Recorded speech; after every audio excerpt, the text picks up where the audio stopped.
So, driving to Atlanta to see some family. Haven't seen them, a lot of them in a while. Haven't been to Atlanta since December. Just wanted to get my mind clear with all the stuff that's been happening this week, really. It's just been so crazy. You know, I just woke up.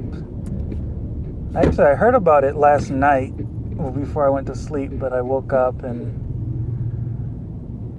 the number was up to 5 police officers killed in Dallas. And it's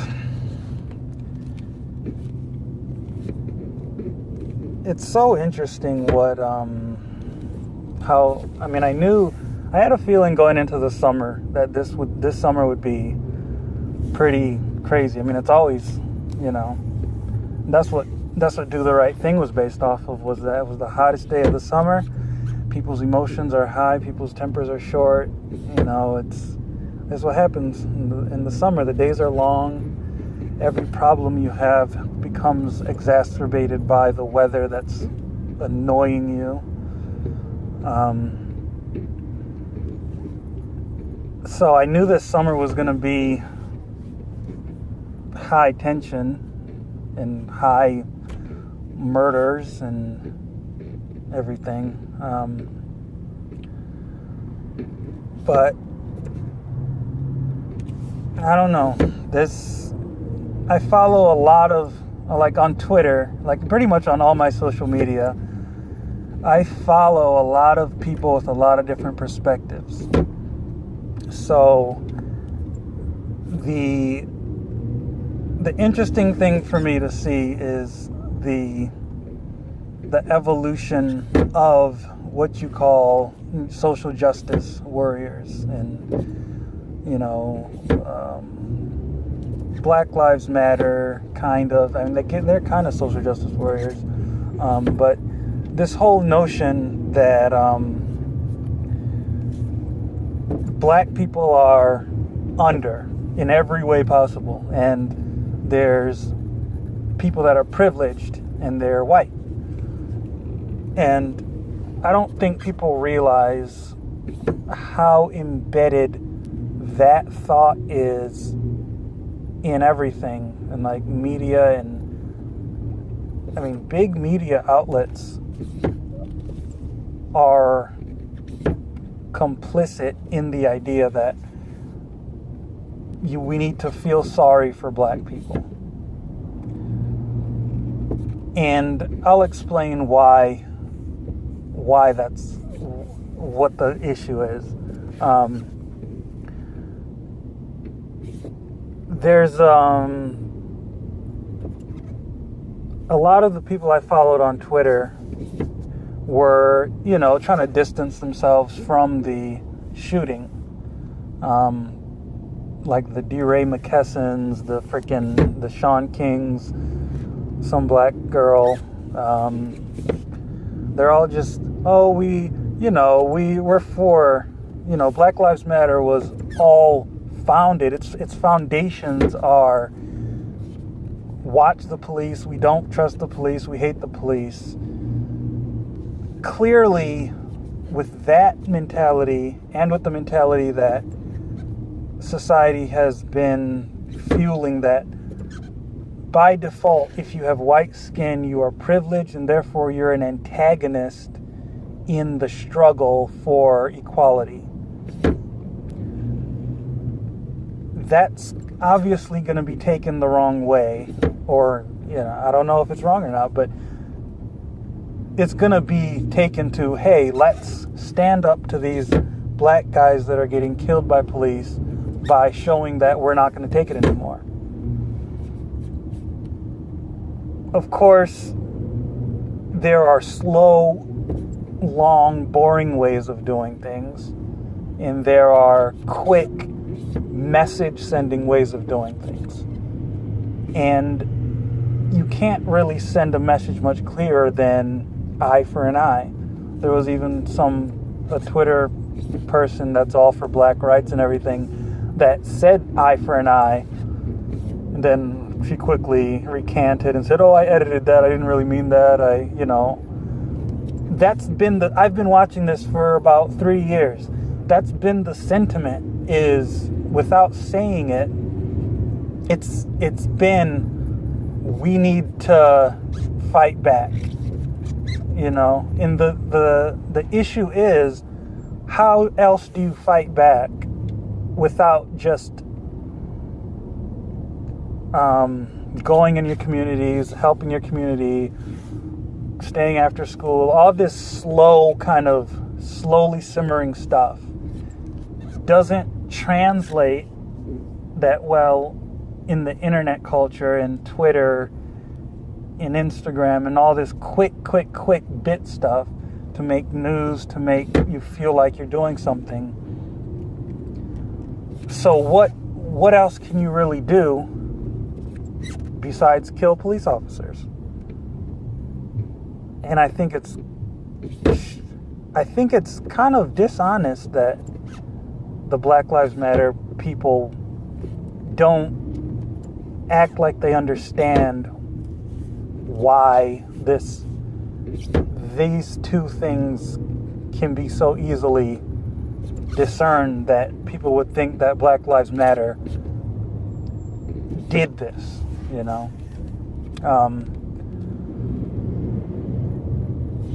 but there's like, for the longest time I've been wary. I've always been wary. Like around 2009, 2010, it seemed like it was all about equality. It seemed like it was all about let's give people opportunities. And then it slowly, it's just started to seem like, let's take opportunities away from other people and give them to other people. Let's say these people are bad. This person that hasn't done a thing bad in his life, that happens to be born maybe with white skin, maybe with black skin, that happens to be born with a certain amount of income, with 2 parents, with land, they're inherently a bad person now because they're not black and poor.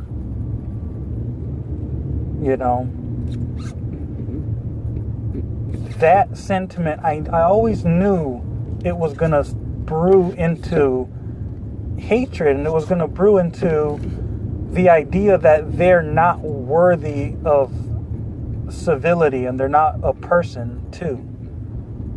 So you have Black Lives Matter and a lot of, softer things like Stephen Colbert and MTV talking about blackness, just softly saying, these white people, they should apologize. And it's just completely about skin color. They never go into saying, if you make this much money, or if you have this land, or, I think a lot about, think about Appalachia.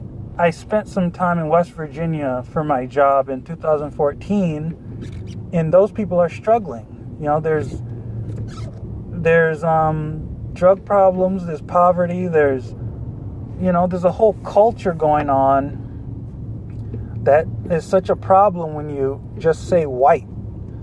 There are Appalachian whites, there are backwater people, there's rednecks, there's people in South Dakota. I mean, these people aren't rich. These people are just living. They're just getting by. I understand the argument. They could be rich. They could move to New York, and with their looks and their name, they could, get put on faster than a black person. I understand that. But to automatically point somebody towards being the villain will obviously make for quick, stupid actions. And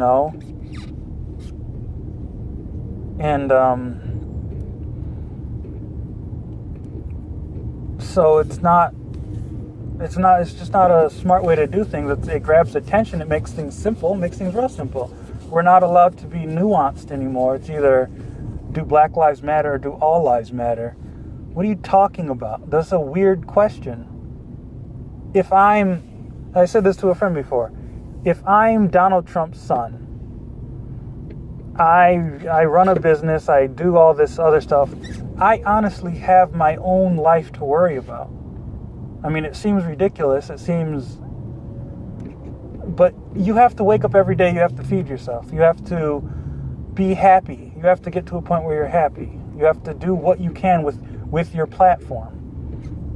So if I'm a white person that lives in, South Charlotte, that doesn't have to deal with problems of the hood and police, why would I divert my energy, my limited energy I have in life, towards caring about that, meanwhile not taking care of my goals, not reaching my potential? There's ways to help, and there's ways to not damage, but you can't demand people to care. And that's why, the name Black Lives Matter is, I don't like. It's all about, hey, white people, we care about us. Hey, white people, care about us. That's stupid. They have their own problems. They're doing their own things. People can be making $75,000 a year, but because of their purchases, because of their bills, they're not richer. Now, you have access to more things. You have more mobility and all that. Okay, I understand that, but you have your own life to live. So instead of just complaining to white people, why wouldn't it be more of a, hey, black people, we matter, let's do something for each other. Let's protest the killing of black people in Chicago that happens every day. Let's do something about that. Let's understand the causes of that. Let's get a meeting together between gang leaders. But you don't see any of that. It's all about this one white cop in this one town shot this black person. So that means from Alaska to Florida, there's just police slaughtering people. I think with the quick reach of the internet and Twitter,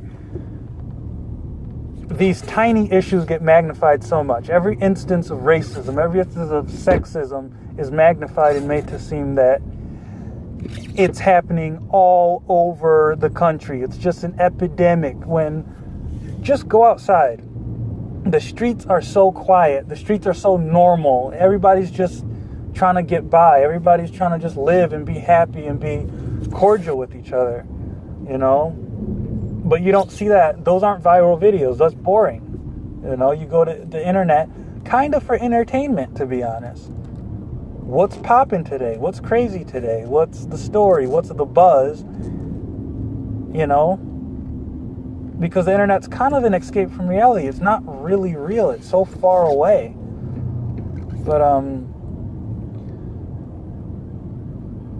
so I think that just multiplies the problem. You don't have, it's not reality.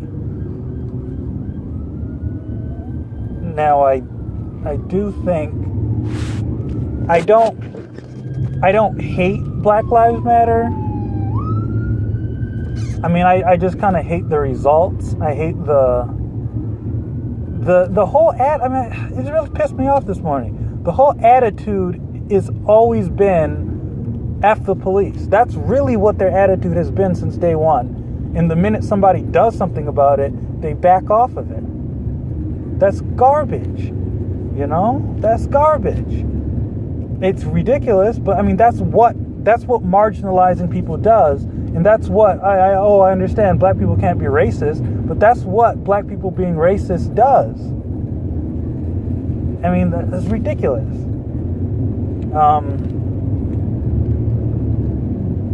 So, I don't know. I guess,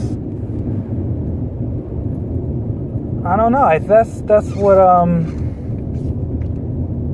I think that's what the intrigue in Donald Trump has been for a lot of people. Now, let's get this clear. I would never vote for Donald Trump. But because a lot of what's been going on has just been this identity stuff, you know? And what Donald Trump brought when he first came on the stage was just this, let's stop being so political about things. Let's offer our opinions. Let's express ourselves. I'm saying whatever I want to say. You know, it gets me flamed. It gets me, you know, everybody's putting down on me, but at least I'm being honest with you. This is how I feel.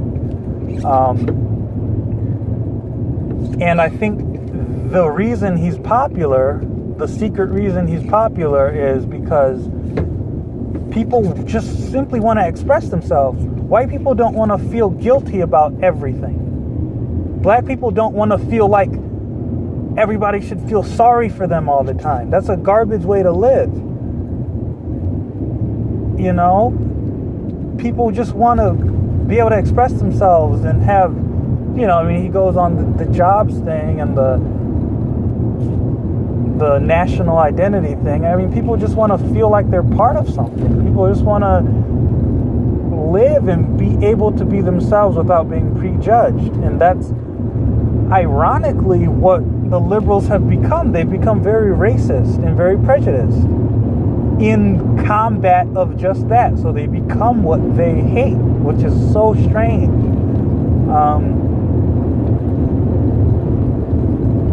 And I was waiting for Bernie Sanders to just adopt more of that self-freedom of expression. I mean, it's like, you look at Donald Trump doesn't really care about abortion. I mean, he doesn't care either way. He's never cared about trans rights or gay rights. Or at least that's the feeling I got from him. He doesn't care either way, you know. As long as you're able to get a job, get your money, whatever. Do what you want. I mean, why are we making, you know, it's kind of that libertarian vein that he has in him inherently. So I was kind of waiting for Bernie Sanders to lean a little more that way, but he just got subsumed into the Black Lives Matter, SJW, women make less than men kind of stuff. And it was, you know, I still would have voted for him, but it was, you can't have it all, I guess. So, I mean, I guess in conclusion, it would just be really nice if all of this, I mean, there's just so much energy. All of this energy could be used to turn around and say, let's help each other out. Let's not do this, they did this, so we do that thing. This cop in Seattle choked this woman that happened to be black. So I'm gonna choke this cop that happens to be white in Albion, New York. No, they're all innocent people. They have families. They're freaking have plans for the weekend, you know? That's so So, I mean, I guess I just hope this opens a conversation nationally more than starts a war. I mean, I couldn't imagine a war actually happening, but I hope the fact that, I mean, it's a terrible situation, but the fact that cause and effect happen back to back, that it can say, okay, let's not be so crazy on either side, and let's start to be more nuanced. Let's start to understand why black people with no land, with no culture, with no names, with no religion, with no nation, black people, their history begins with slavery. Everything we've accomplished has been in the eyes of struggle. It hasn't just been bettering ourselves. It's been, everything we've been able to accomplish has been to get us to stop struggling a little bit, to get us to stop being oppressed a little bit. It hasn't been, oh, let's look at this black architecture. Let's look at this black fashion. Let's look at this, everything's been in response to oppression. That's our history. So you can I understand why the anger and why that happens and why we're in such a bad state where we don't know our fathers and we don't have anything to hold on to at night. I understand why, Chinese and Koreans and Mexicans can get ahead while we're stuck in our misery. But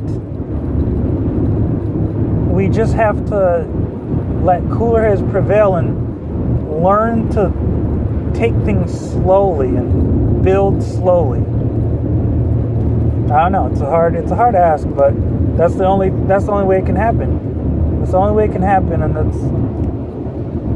I don't know.